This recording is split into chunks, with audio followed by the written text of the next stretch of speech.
It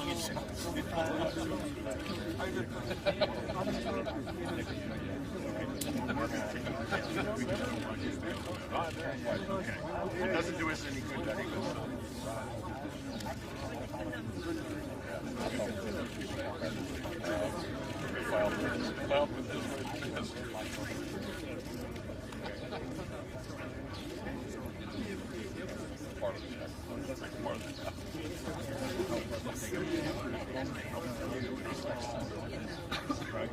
And we're going to take it.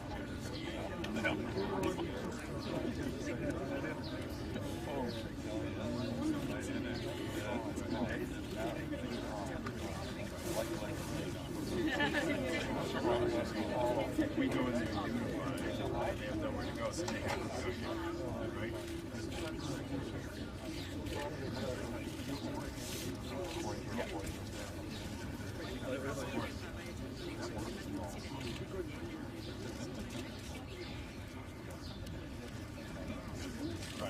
Tomorrow will be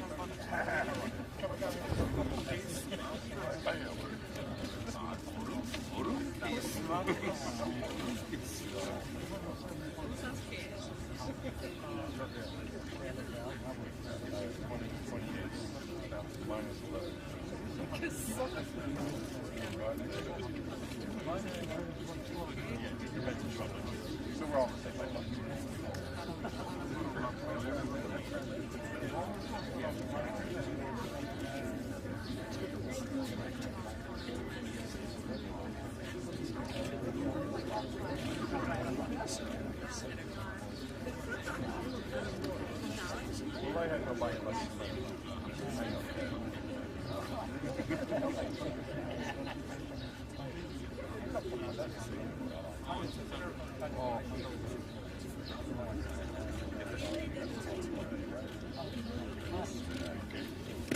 This is the 2-minute warning.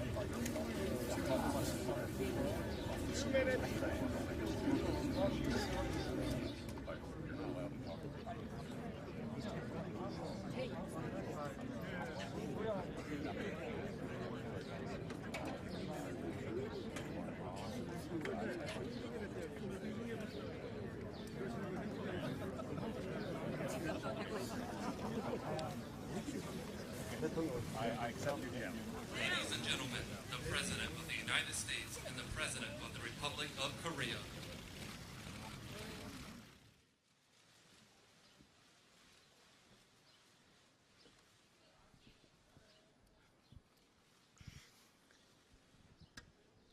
Thank you very much. Melania and I are honored to welcome President Moon of South Korea and his lovely wife, Madam Kim, to the White House. Mr. President, let me be the first to congratulate you on your election, tremendous election victory, and also the people of South Korea for providing such an incredible example of democracy for the world to see. It was very exciting, I must say, and congratulations. This morning, President Moon and Vice President Pence laid a wreath at the Korean War Veterans Memorial to commemorate the 67th anniversary of the Korean War. It's a beautiful ceremony. We will never forget that Americans and Koreans bravely fought and died together for a free Korea. To the Korean and American veterans of that war, great people, we are eternally grateful for your service and for your sacrifice. More than 6 decades after our partnership was forged in the fires of war, the alliance between the United States and South Korea is a cornerstone of peace and security in a very, very dangerous part of the world. The link between our countries, cemented in battle, is now also tied together by culture, commerce, and common values. Together we are facing the threat of the reckless and brutal regime in North Korea. The nuclear and ballistic missile programs of that regime require a determined response. The North Korean dictatorship has no regard for the safety and security of its people or its neighbors, and has no respect for human life, and that's been proven over and over again. Millions of North Korea's own citizens have suffered and starved to death, and the entire world just witnessed what the regime did to our wonderful Otto Warmbier. I thank President Moon for expressing his condolences on the travesty of Otto's death. Our thoughts and our prayers remain with his wonderful family. The era of strategic patience with the North Korean regime has failed. Many years, and it's failed. And frankly, that patience is over. We are working closely with South Korea and Japan, as well as partners around the world, on a range of diplomatic, security, and economic measures to protect our allies and our own citizens from this menace known as North Korea. The United States calls on other regional powers and all responsible nations to join us in implementing sanctions and demanding that the North Korean regime choose a better path and do it quickly, and a different future for its long-suffering people. Our goal is peace, stability, and prosperity for the region. But the United States will defend itself, always will defend itself, always. And we will always defend our allies.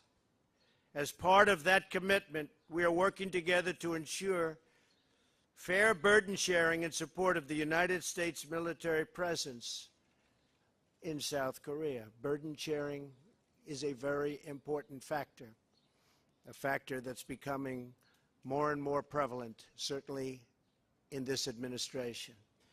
We're also working to create a fair and reciprocal economic relationship. From when the U.S.-Korea trade deal was signed in 2011 to 2016, you know who signed it, you know who wanted it. Our trade deficit with South Korea has increased by more than $11 billion. Not exactly a great deal. I was gratified to learn about the new investments South Korean companies are making in the United States. This month, Schneider is sending its first shipment of American liquefied natural gas to South Korea in a deal worth more than $25 billion. It's great. We will do more to remove barriers to reciprocal trade and market access. We talked last night and today about some tough trade issues like autos and steel. And I'm encouraged by President Moon's assurances that he will work to create a level playing field so that American workers and businesses, and especially automakers, can have a fair shake at dealing with South Korea. South Korean companies sell cars in America. American companies should have that same exact privilege on a reciprocal basis, and I'm sure we'll be able to work that out. In addition, I have called on South Korea to stop enabling the export of dumped steel. These would be important steps forward in our trading relationship, very important steps. They have to be made. Not fair to the American worker if they're not, and they will be. Our teams are going to get to work on these issues, and they're going to sign a deal that's great for South Korea and great for the United States. Mr. President, I'm thrilled that you are here today and deeply honored that you choose to go to the United States as your first foreign trip as president. I greatly enjoyed our dinner last night, and the many productive discussions that we've already started having today. I look forward to working with you for many years to come to strengthen our alliance, protect our citizens from common threats, and deepen the enduring bonds of friendship between Americans and the great people of South Korea. Thank you very much, President Moon. Thank you.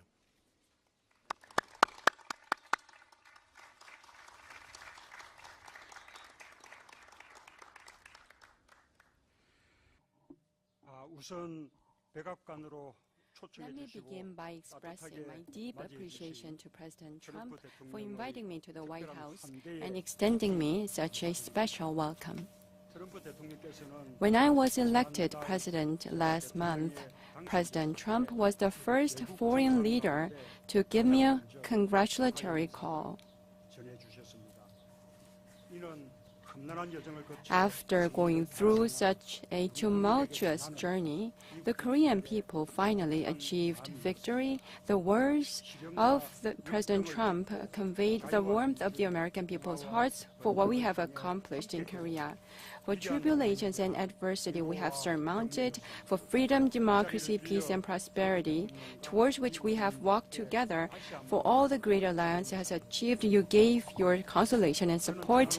Once again, let me take this opportunity to thank you, Mr. President, and the American people. In my first phone conversation with President Trump last May, he came across as a man of determination and pragmatism, leaving me a powerful impression. And yesterday and today, I had a candid and lengthy conversation with President Trump, and I was able to prove myself right. From developing the ROK-US alliance, resolving the DPRK's nuclear issue, to building lasting peace on the Korean Peninsula, I affirmed President Trump's unswerving commitments, and we were able to build a broad consensus. During my visit this time, President Trump and I were able to forge friendship as well as deep mutual trust. As we endeavor to tackle numerous challenges ahead of us, this will give us a solid foundation to rely on. First, President Trump and I agreed that only strong security can bring about genuine peace. Through ROK-US combined defense posture, including extended deterrence, we concurred to strengthen our overwhelming deterrence. The threat and provocations by the North will be met with a stern response. The gravest challenge confronting our two nations is the nuclear and missile threat posed by North Korea. President Trump and I decided to place a top priority on addressing this issue and coordinate closely on relevant policies. To this end, our two leaders will employ both sanctions and dialogue in a phased and comprehensive approach, and based on this, we both pledged to seek a fundamental resolution of the North Korean nuclear problem. The North Korean nuclear issue must be resolved without fail. North Korea should by no means underestimate the firm commitment of Korea and the U.S. in this regard.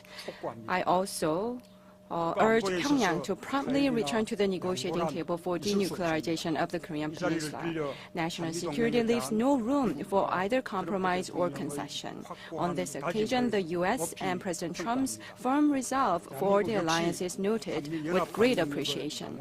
The Republic of Korea, for its part, will strive to strengthen ROK-US combined defense capabilities, while at the same time, by pursuing defense reform, build up its own capacity to defend itself. As we undertake these endeavors, bilateral cooperation in defense technologies, I hope, will gather further traction. Second, economic partnership between our countries forms an essential pillar for future-oriented development of the alliance. We both agreed on this view. Economic growth and job creation will be promoted to ensure our peoples enjoy greater mutual benefits through the collective efforts we committed to make. Third, as we fight against terrorism and other global challenges together, the ROK-US alliance, as agreed by ourselves, will be broadened and developed into global partnership. As we move forward, our two nations will work towards establishing high-level strategic consultation mechanisms in diverse areas of interest. To make it happen, concrete actions will be formulated in close consultation. I would like to take a moment to convey my heartfelt sympathy and condolences to the American people and the bereaved family grieving over the death of Mr. Won-byul. The raison d'etre of a state is to defend its people. I deeply sympathize with Americans who are saddened that they were not able to defend their fellow citizens. As a former human rights attorney myself, I am keenly aware of the significance of human rights as the universal value of humanity. To make sure such tragedy never repeats itself, our two nations will cooperate with the community of nations to promote human rights in North Korea. I also invited President Trump to visit Korea this year, and he graciously accepted my offer. Mr. and Mrs. Trump's visit to Korea will once again demonstrate not only our friendship, but also the intimate bond our peoples have come to foster through thick and thin. Your visit will become yet another milestone in defining our partnership. I will see to it that myself. Once again, Mr. President, I extend my sincerest gratitude to you and the First Lady for such warm hospitality. Thank you.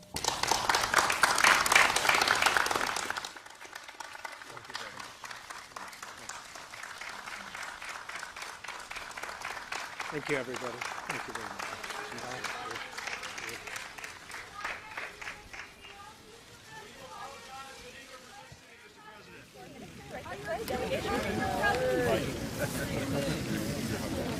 Am I still hooked up? You're hooked up. I gotta make it look. Yeah, I can nothing.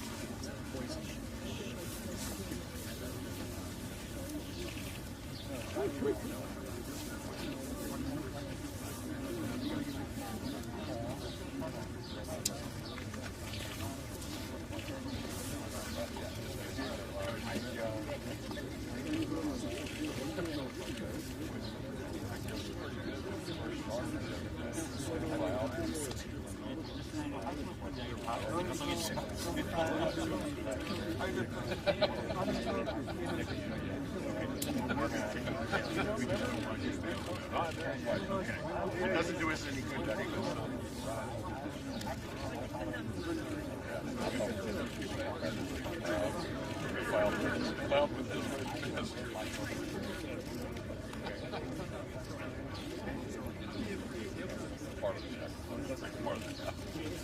Ladies and gentlemen, the President of the United States and the President of the Republic of Korea.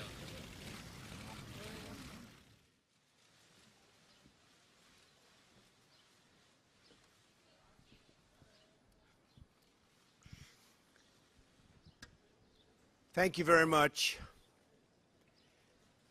Melania and I are honored to welcome President Moon of South Korea and his lovely wife, Madam Kim, to the White House.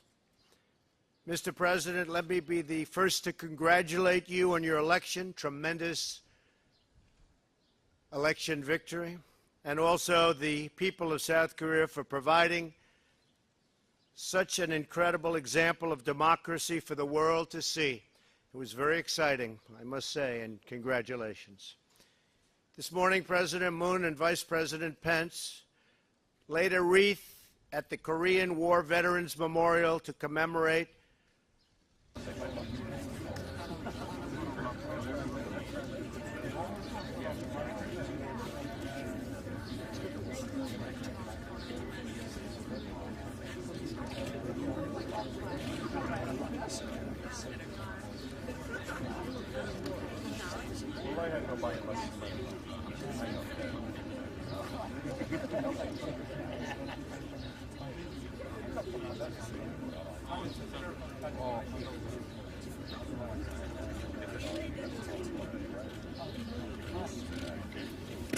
This is the 2-minute warning.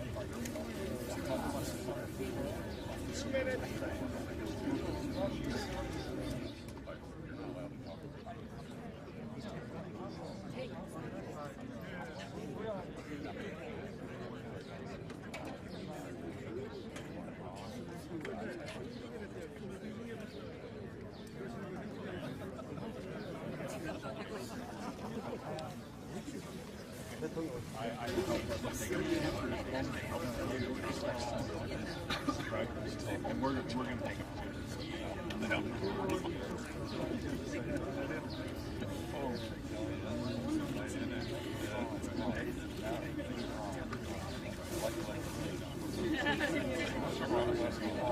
we go in there and give them they have nowhere to go, so they have to go here, right?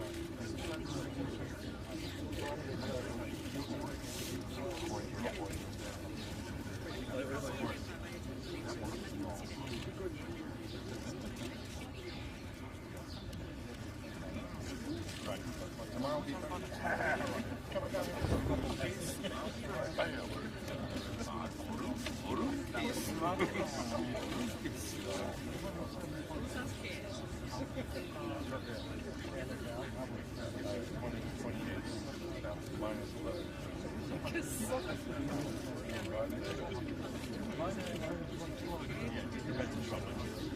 the 67th anniversary of the Korean War.